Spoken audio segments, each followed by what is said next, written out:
Yo, mga idol, dito naman tayo mga idol. Pag ano naman tayo mga idol, magkudkod naman tayo ng ano, nyog mga idol. Gawin natin langis mga idol. Biyernes Santo kasi ngayon mga idol. Magawa tayo ng langis. Para marami naman tayo matulungan mga idol kasi maraming ng ano langis ko. Kasi pag gumagawa ko ng langis yung sa Biyernes Santo kasi. Yan, ganyan mga idol. Saka yung gawin natin tubig mga idol, pasabaw sa langis. Yung tubig mismo galing dito sa ano, nyog. Hindi yung tubig na galing sa gripo, bawal 'yan.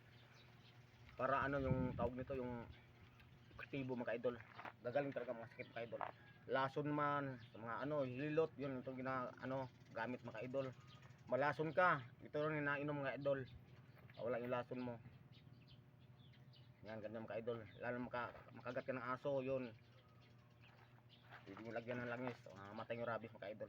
Mga idol, umpisa natin mga idol, magkudkod na ano yung 4 na piraso nito mga idol kasi wala na wala nang bintang mga ano yung mamahal na kasi sobrang init din, wala nang mga kanong bunga.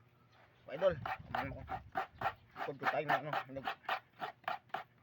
kasi gumagawa ako nito mga idol kasi dati papa ko mga gagamot, tinulo ko dati. Kaya kanila ko nang umana. Gumagawa ako ng ano lang is pag ano oras ng Biyernes Santo. Mga idol. 4 na piraso lang 'tong mga idol. Dapat nito ano 12 piraso Wala 4 lang. Pero okay na rin ito mga idol. Ayun tip ko sa inyo mga idol, pag gumawa ng langis, yung tubig talaga sa ano galing sa nyug, hindi yung galing sa gripong tubig, yung ano pagsabaw. Galing mismo sa nyug para epektibo yung ano gamutan mga idol. Paki-like, comment, and share ng mga idol, saka paki-follow lang rin mga idol.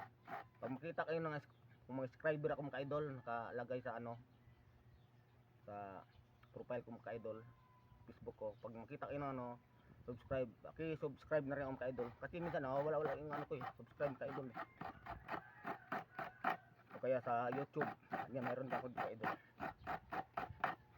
Sa YouTube channel din ako mga idol.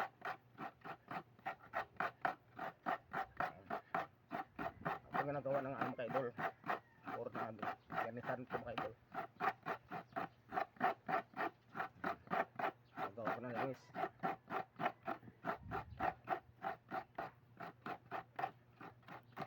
Ito rin ginagawa ng ano, virgin oil mga idol. Ang virgin oil mga idol, puro gata to mga idol.